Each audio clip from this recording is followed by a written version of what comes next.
All right, so here with the guys from My Chemical Romance.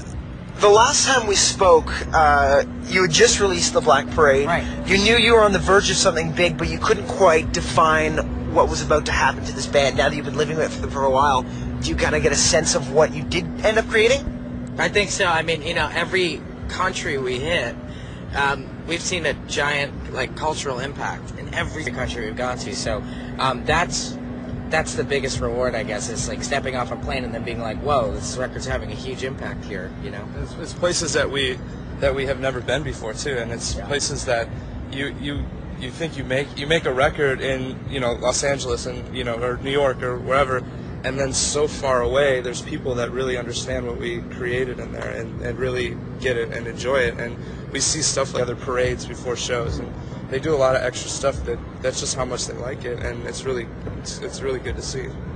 I guess a lot of people would argue that kids these days, especially with the kind of music they're listening to, are in search of something greater than themselves, perhaps? I think they're really just searching for something that has a lot of thought put into it, a lot of sincerity, and a lot of just listenable value, as opposed to records that are just have a couple singles. Yeah. And I think there's been a desire for the album to kind of make a comeback in a big way for a while, and a lot of people even over the last few years have made great entire albums, and it's a shame because some of them never get to see the light of day, but we got very lucky with Black Parade, and people listen to it front to back. That's why we can play Black Parade live front to back.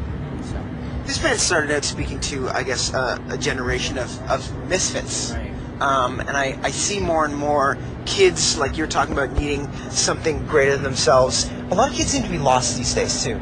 I think it didn't so much speak to the misfits as it just spoke to the youth in a certain way, because a lot of these kids were really young when 9/11 happened. Now, I don't even know if a lot of people realize the psychological effects of that to some of the youth, but these are going to be parents one day, and to kind of have something so tragic happen that you never thought possible, and then realize that you then have to maybe one day raise a child in that, I think there's a certain kind of terror that comes with that, and I think we were coming from that same place, and I think that's why it resonated with them. So I'm not sure, maybe everybody felt like an outsider because they weren't talking about it with each other, but I think speaking to a lot more than just outsiders.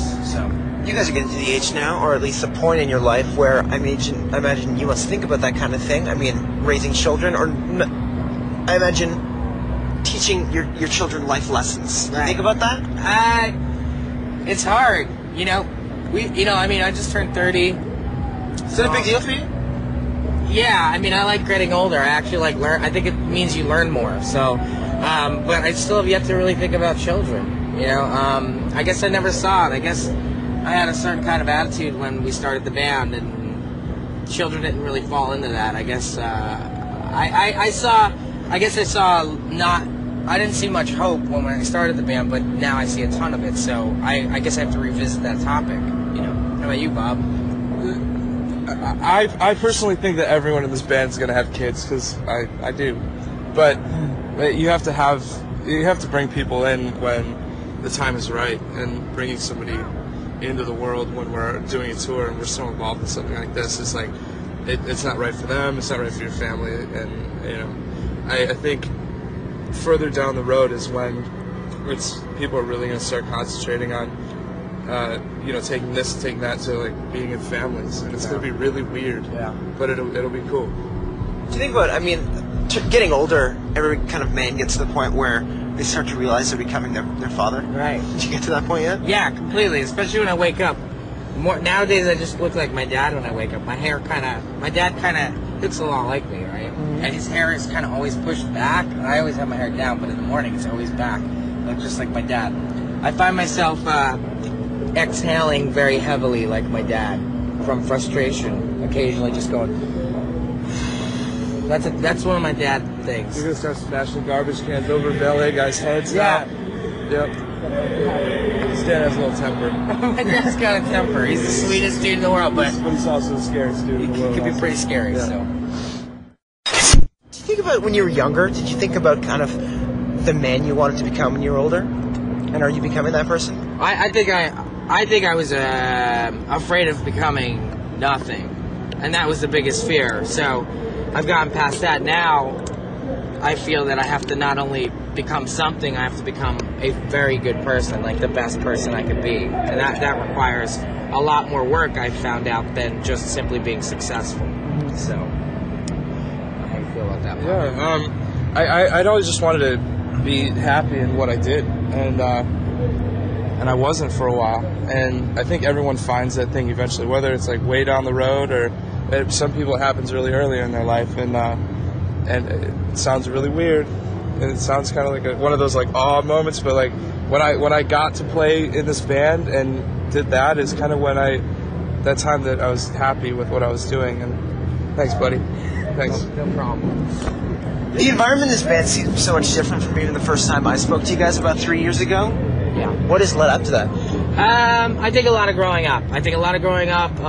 Learning to become better, more mature people, learning to truly value what you do, because you find out very hard. I think a lot of that. I think a lot of saying that no matter how hard my life gets, no matter how awesome it can be very difficult, and we all deserve to be happy with our lives. So no complaining and no getting bummed out on stuff that's out of your control, and a lot of growing up, basically.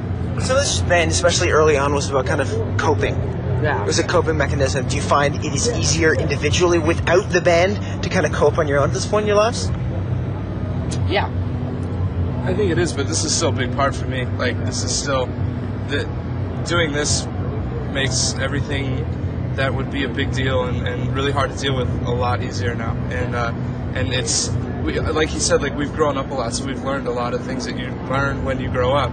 But we still look forward to doing this every day and being able to play a show every day, and that really helps us with a lot still.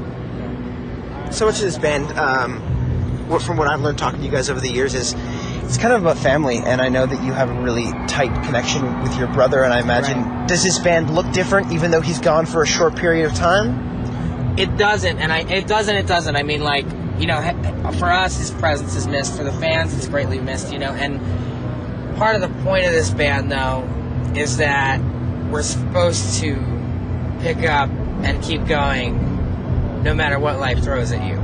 It's easy to say that. It is easy to say it, and then executing it isn't as hard. But luckily, the Mikey situation is one that actually isn't a situation. It's not a dramatic thing. So it's like, well, this is easy. Thank God it's just this. Thank God it's like, oh, well, he's just wanting to start a life. And that's what we wanted for him. It wasn't even his thing. He didn't really come to us and say, I want to start a life. We're like, you know what? Give the dude a break.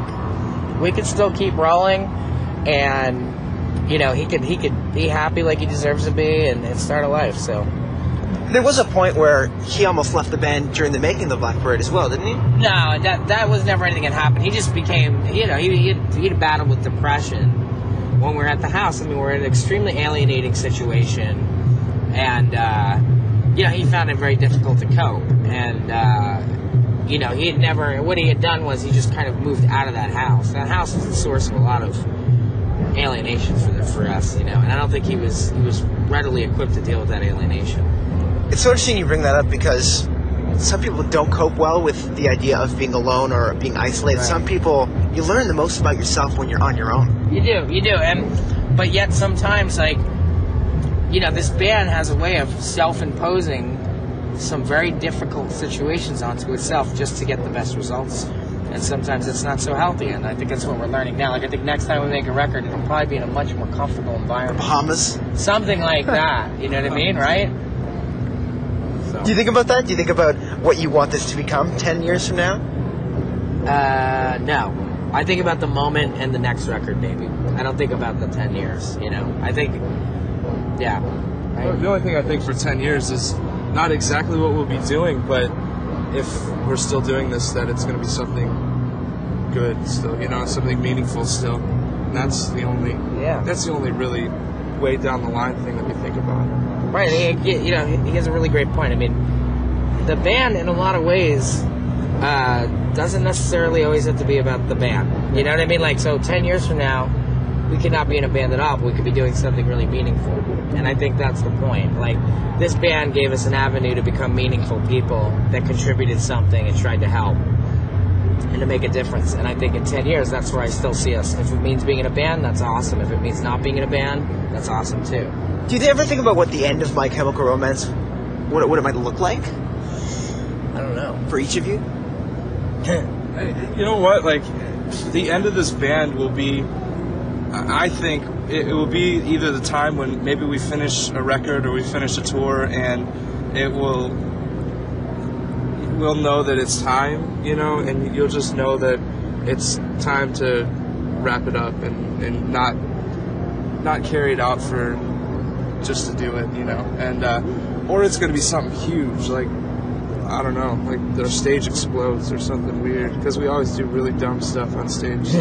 We're a very self-aware band, so I think when the end, I think a lot of people in bands maybe sometimes will kind of fool themselves or not be honest, or just do it for the wrong reasons, in which case you could have a band forever if you're doing it for the money, but we don't. So I think we're so self-aware that I think we could very easily one day just, you know, next record, 2 records, whenever, just be like, yeah, this is going to be it, because we're done saying what we have to say. Once we run out of stuff to say, that's the time to go home. So much of being self-aware as well as kind of knowing yourself.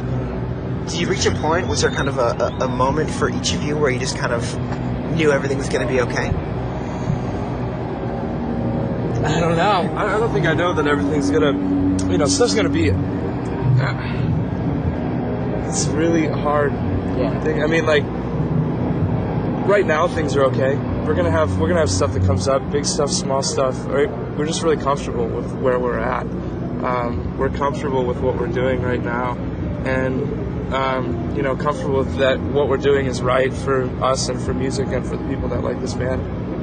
Cool. Thanks for your time, guys. Yeah, no problem, man. Thank you. Thanks.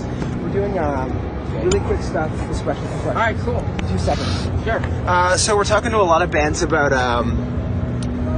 coping in the rain. You guys miss the rain? Do you have V-Fest survival tips? Oh, well, I have, like, festival survival tips to stay hydrated, but today that's obviously not a problem, right? Warm today's having lots of clothes on. And yeah. Did you see Petticone today? No shirt. Petticone, the drummer in the Bled. Yeah. No shirt, pouring rain, and 40 degrees. Yeah. I don't know how he did it, but... I don't know either. Basically, that's it. I mean, if you're going to drink or do drugs, which I'm not going to tell you what to do with your life, but if you're going to do it, try to keep it under control, because you could end up in real bad shape at a festival, or, you know, in a lot of trouble. Stuff like that. I mean, you know, like, hydration is the main thing, and trying to stay safe, sticking close to your friends, try not to lose anybody, especially in those festivals they have in Europe that have last days and you camp out, you know. You gotta be really careful with those things. And when it rains, when the bands are playing, come down in front of the stage. When the bands aren't playing, go hide up in the seats. Yeah. There's like a big covered area up there. Yeah. But I think you shouldn't be up there when a band's playing, because it's not fun. Really quickly, how many Vancouver bands can you name? Seeing as we are in Vancouver. Oh, I can't. But that's because I don't know where a lot of bands I like come from. Like, where's Sloan from? They're Canadian, but they're not. Toronto. Halifax. Halifax, all We right. live in Toronto now. Vancouver. Where's Rush from? Toronto. Okay. I'm surprised a band like Sloan would appear in your radar. I don't know how. Like, years ago, I think a friend of mine showed them to me. I thought they were a pretty cool band, too. I'm sure there's lots of bands like We Love Billy Talent. Where's Billy Talent from? from? They're from Toronto. Okay. he's from Toronto. Toronto. Oh, who's from Vancouver? Who's from Vancouver? Tegan and Sarah from Vancouver. I haven't heard them, but I know a lot of people like them. The New Pornographers are from Vancouver. Also haven't heard them, but Nardwar's from Vancouver. never heard of Nardwar. No? Never heard. The question should have been, what Toronto bands do you know? Yeah. I know we're in Vancouver, but still. How many Vancouver nicknames do you know? Zero. Right? He was shocked. No, What would you call I it? don't know. Coover? You know what? Every single band we've talked to has said the Coover, but I live in Canada. I've never heard that. Right. Well, what is it? What are the nicknames for Vancouver? I don't know. I've heard Vansterdam, Amsterdam. Van City. I would think Montreal is more like Amsterdam, personally. Yeah, That's my take on the city. it's my hometown, so I agree with you. Yeah, right? Yeah.